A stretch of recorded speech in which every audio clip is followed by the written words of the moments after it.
nyo na napakaswerte ng studio audience natin tonight kasi tonight sila nandito dahil ang mapapanood nila ay isa talagang world-class act.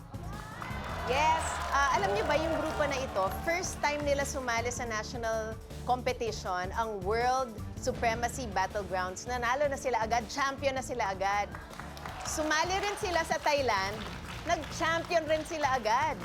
And then, ito pa, noong 2016, sila ang Golden Buzzer Act sa isang franchise talent competitions ng Fremantle. Kaya nakikita nyo naman na talagang world-class mga Pilipino sila at nagbibigay sila karangalan sa atin. Ang pambato ko sa Battle of the Best ay walang iba kundi ang Power Impact Dancers.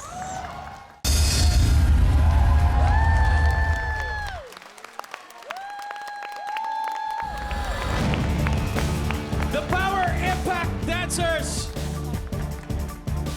Grabe nga naman talaga yung impact na ginawa nyo tonight. Good job. B, anong nararamdaman mo ngayon after seeing the performance?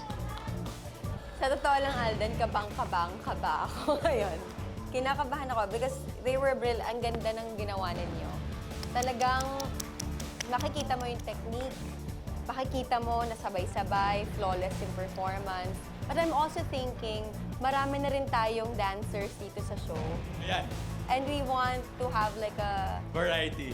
variety and diverse set of talents here on the show. So, nakasali na kayo abroad. And then, napakita nyo na sa buong mundo yung talentong meron kayo. Gaano kahalaga sa inyo na maging ultimate champion dito sa Battle of the Judges? Mahalaga po kasi ang PID kilala na sa abroad and sobrang importante to kasi ngayon lang ulit bumabalik ang PID sa dance competition and sobrang happy kami na naipakita namin at nag-transcend sa audience kung gaano kagaling yung talento na gusto naming maipakita sa kanila. Tito Boy. Naghahanap ako ng kahinaan.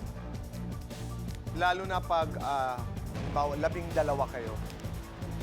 Importante kasi yung mga basics, no? Sabay-sabay, emosyon. Hirap na hirap ako maghanap ng mali. Because that's a function of judging. Bawat isa sa inyo, tinitinan ko bawat isa sa inyo. I love that commitment to what you were doing in the moment. Yung napaka-committed nyo doon.